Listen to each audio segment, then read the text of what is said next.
Mike Mulligan and his steam shovel. To Mike. Mike Mulligan had a steam shovel, a beautiful red steam shovel. Her name was Mary Ann. Mike Mulligan was very proud of Mary Ann. He always said that she could dig as much in a day as 100 men could dig in a week, but he had never been quite sure that this was true. Mike Mulligan and Mary Ann had been digging together for years and years. Mike Mulligan took such good care of Mary Ann that she never grew old.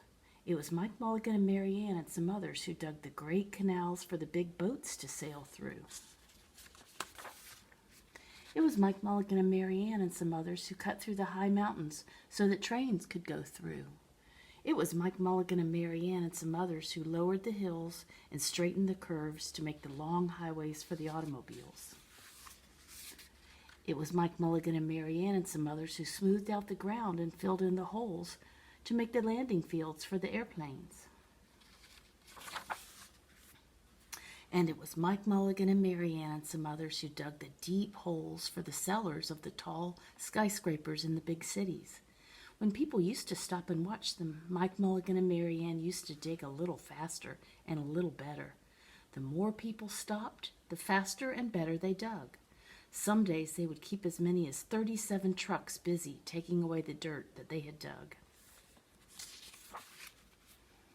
Then along came the new gasoline shovels and the new electric shovels and the new diesel motor shovels and took all the jobs away from the steam shovels. Mike Mulligan and Mary Ann were very sad.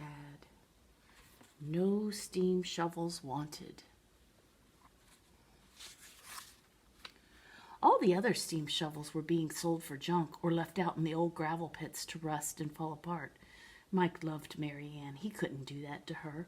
He had taken such good care of her that she could still dig as much in a day as 100 men could dig in a week. And at least he thought she could, but he wasn't quite sure. Everywhere they went, the new gas shovels and the new electric shovels and the new diesel motor shovels had all the jobs. No one wanted Mike Mulligan and Mary Ann anymore.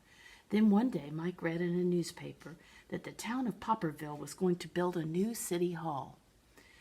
"We are going to dig the cellar of that town hall," said Mike to Mary Ann, and off they started. They left the canals and the railroads and the highways and the airports and the big cities where no one wanted them anymore and went away out into the country. They crawled along slowly up the hills and down the hills till they came to the little town of Popperville. When they got there, they found that the selectmen were just deciding who should dig the cellar for the new town hall. Mike Mulligan spoke to Harry B. Swap, one of the selectmen. "I heard," he said, "that you're going to build a new town hall. Mary Ann and I will dig the cellar for you in just one day." "What?" said Henry B. Swap. "Dig a cellar in a day? It would take 100 men at least a week to dig a cellar for our new town hall." "Sure," said Mike, "but Mary Ann can dig as much in a day as 100 men can dig in a week," though he had never been quite sure that this was true. But then he added, "If we can't do it, you won't have to pay." Henry B. Swap thought that this would be an easy way to get part of the cellar dug for nothing, and he smiled in rather a mean way and gave the job of digging the cellar of the new town hall to Mike Mulligan and Mary Ann. They started early the next morning, just as the sun was coming up. Soon a little boy came along. "Do you think you will finish by sundown?" he said to Mike Mulligan. "Sure," said Mike, "if you stay and watch us. We always work faster and better when someone is watching us." So the little boy stayed to watch. Look, he brought his dog. Then Mrs. McGillicuddy, Henry B. Swap, and the town constable came over to see what was happening, and they stayed to watch. Mike Mulligan and Mary Ann dug a little faster and a little better. This gave the little boy a good idea. He ran off and told the postman with the morning mail, the telegraph boy on his bicycle, the milkman with his cart and horse, the doctor on his way home, and the farmer and his family coming into town for the day, and they all stopped and watched. That made Mike Mulligan and Mary Ann dig a little faster and a little better. They finished the first corner neat and square, but the sun was getting higher. You see where they have to dig? They have to dig all of that. Clang, clang, clang, the fire department arrived. They had seen the smoke and thought there was a fire. Then the little boy said, "Why don't you stay and watch?" So the fire department of Popperville stayed to watch Mike Mulligan and Mary Ann. When they heard the fire engine, the children in the school across the street couldn't keep their eyes on their lessons. The teacher called a long recess, and the whole school came out to watch. That made Mike Mulligan and Mary Ann dig still faster and still better. They have one more corner. They finished the second corner neat and square, but the sun was right up in the top of the sky. Now the girl who answers the telephone called up the next towns of Bangerville and Bopperville and Kipperville and Copperville and told them what was happening in Popperville. All the people came over to see if Mike Mulligan and his steam shovel could dig the cellar in just one day. The more people came, the faster Mike Mulligan and Mary Ann dug. But they would have to hurry. They were only halfway through, and the sun was beginning to go down. They finished the third corner neat and square. Never had Mike Mulligan and Mary Ann had so many people watch them. Never had they dug so fast and so well, and never had the sun seemed to go down so fast. "Hurry, Mike Mulligan, hurry, hurry," shouted the little boy. "There's not much more time." Dirt was flying everywhere, and the smoke and the steam were so thick that the people could hardly see anything.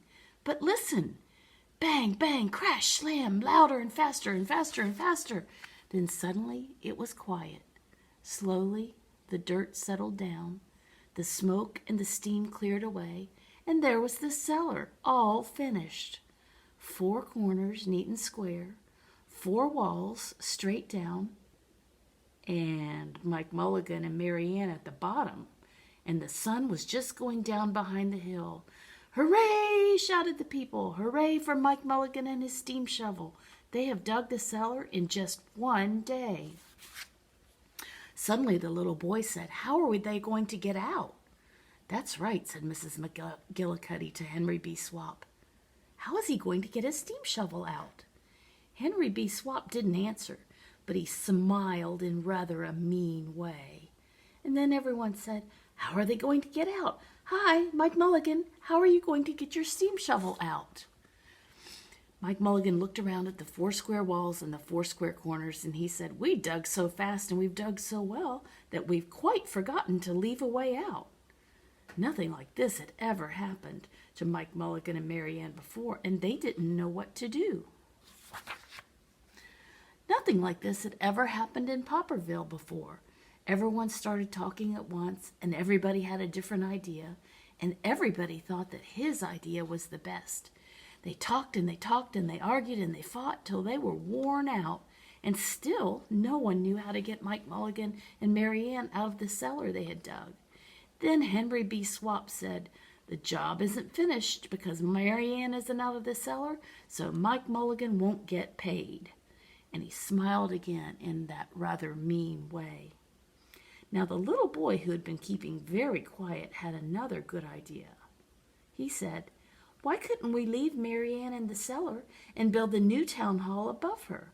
Let's let her be the furnace for the new town hall and let Mike Mulligan be the janitor, and then you wouldn't have to buy a new furnace. We could pay Mike Mulligan for digging the cellar in just one day." "Why not?" said Henry B. Swap, and he smiled in a way that wasn't quite so mean. "Why not?" said Mrs. McGillicuddy. "Why not?" said the town constable. "Why not?" said all the town people. So they found a ladder and climbed down into the cellar to ask Mike Mulligan and Mary Ann. "Why not?" said Mike Mulligan. So it was decided, and everybody was happy. They built the new town hall right over Mike Mulligan and Mary Ann, and it was finished before winter. Every day the little boy goes over to see Mike Mulligan and Mary Ann, and Mrs. McGillicuddy takes some nice hot apple pies. As for Henry B. Swap, he spends most of his time in the cellar of the new town hall, listening to the stories that Mike Mulligan has to tell, and smiling in a way that isn't mean at all. Now when you go to Popperville, be sure to go down in the cellar of the new town hall. There they'll be, Mike Mulligan and Mary Ann, Mike in his rocking chair smoking his pipe, and Mary Ann beside him warming up the meetings in the new town hall. I get him in his rocking chair. And they're all coming down to see him. Love you, girls. Love you, Sam.